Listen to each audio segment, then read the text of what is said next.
கொண்ட உறவுகள் அத்துணை பேருக்கும் இந்த புஷ்பநாதனின் அற்புதமான இந்நாளின் வணக்கங்கள். தஞ்சையிலிருந்து புஷ்பநாதன் இப்பொழுது மண்ணையிலிருந்து போன மாதம், அதாவது ஜனவரி மாதம் 28ஆம் தேதி தான் மண்ணை ராஜகோபால் சுவாமி திருக்கோவில் குடமுழுக்கு நடந்தது. இதை காண தவறியவர்கள் கோபுரத்தை உள்ளே செல்ல முடியவில்லை. சென்று ஃபோட்டோ எடுக்கிறது கஷ்டம். இருந்தாலும் வெளியிலிருந்து இந்த சந்நிதியை காமிக்கிறேன். கண்டு வணங்கி மகிழுங்கள். பெருமாளின் ஆசீர்வாதம் எப்பொழுதுமே எல்லோருக்கும் கிடைக்க வேண்டும். பெரும் ஆரோக்கியத்துடன் அனைவரும் அவர் ஆசி பெற்று வாழ வேண்டும்.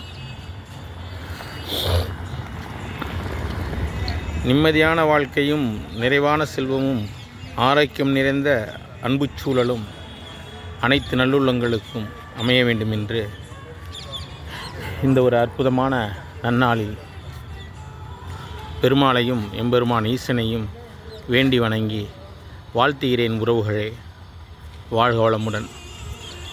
நீங்கள் இக்காணொலியை காணும் அத்தனை நல்லுள்ளங்களும் நினைத்த காரியங்கள் அத்தனையிலும் வெற்றி பெற்று நீண்ட ஆயுளுடனும் நிறைவான செல்வத்துடனும் குன்றா மகிழ்ச்சியுடன் என்றென்றும் நன்றாக வாழ வேண்டும் என்று மீண்டும் ஒரு முறை இறைவனை வேண்டி வணங்கி வாழ்த்துகிறேன். உறவுகளே, வாழ்க வளமுடன், வாழ்க வளமுடன். இந்நாளும் மட்டுமல்ல, எந்நாளுமே எல்லோரும் மகிழ்ச்சியாகவும் ஆரோக்கியமாகவும் வாழ வேண்டும். இறைவா, வாழ்க வளமுடன். உறவுகளே, தஞ்சையிலிருந்து புஷ்பநாதன் இத்தற்பொழுது மண்ணையில் இருந்து வாழ்க வளமுடன், வாழ்க வளமுடன்.